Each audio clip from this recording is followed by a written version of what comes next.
Oh, all right. Now that Comic-Con's over, so many things to talk about. First thing I'm going to try to talk about was the Justice League trailer. And I tried this before, and I rambled for almost 30 minutes. So instead, I'm going to do my 3 takeaways from this, because otherwise I could talk forever. First, aside from these points, is that was a great trailer. This gets me very excited for the movie. This tells me that they are getting their storytelling down. No longer do we have these issues, potentially, that we have with Batman vs Superman, and especially with Suicide Squad. So it looks like they've got their footing out, especially after Wonder Woman. So it looks like we're going to get a good story along with good visuals. My first takeaway is that our heroes are really divided or unprepared. And that's a pretty big deal. So we start off, and Wonder Woman looks to have taken on the role of protector. She looks like she is defending or saving people from a bank robbery, which isn't monsters. She's fought monsters before. She was in the trenches at World War One. She fought Doomsday. Now she's stopping bank robberies. So that tells me that she has finally been like, all right, this is it. I will protect the people of Earth. We get to see that Batman has apparently hung up his cowl and that he is very absent after the death of Superman. Speaking of the death of Superman, the world is now on the same page. They have basically had the you don't know what it's got until it's gone revelation, and notice that Superman was actually a hero. He wasn't just some alien that came down, and they're very much on the page of like, yeah, that's my bad. That one's on me. We have Batman who then says that the Age of Heroes has to come back. So they either know Steppenwolf is coming, or he has already come and wreaked havoc on the Amazons.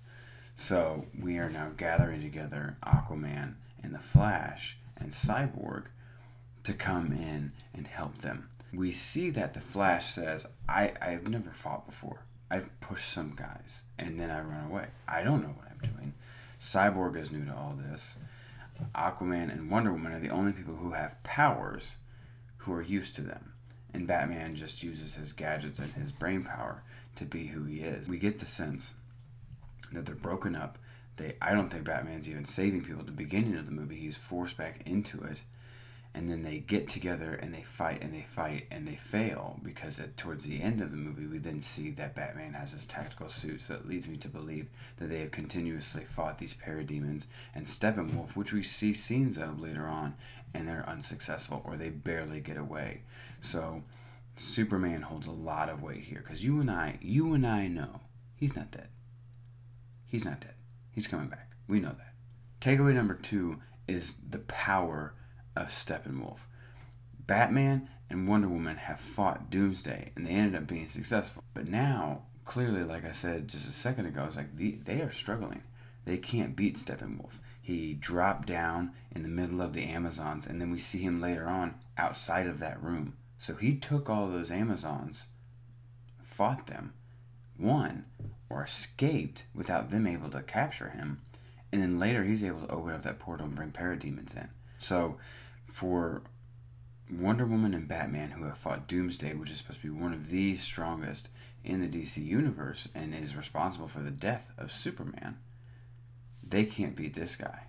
I'm going to toss in Superman into this because I've mentioned now that he holds a lot of weight here, and I'm bringing him in for one reason, and that is I bumped up the brightness as much as I could, and it looks like his cape is red. So I don't know if us as fans are going to get the black suit. We were hoping we would get it. I don't think we are. It looks like a red cape. And also, why is he here? You heard Lois Lane captured. You flew across the world and saved her. Now, the whole world is about to crumble because they're fighting Steppenwolf and parademons, and you go see Alfred. That's dumb. You know it. I know it. Don't do it again. Go help them fight. Last point is actually a very quick one. That's why I rambled in the other two. And it's just the mention of Green Lantern. To me, that's a really big deal, because a few years ago, when Zack Snyder released the poster that unveiled both what Aquaman would look like with Jason Momoa, but it also said unite the seven.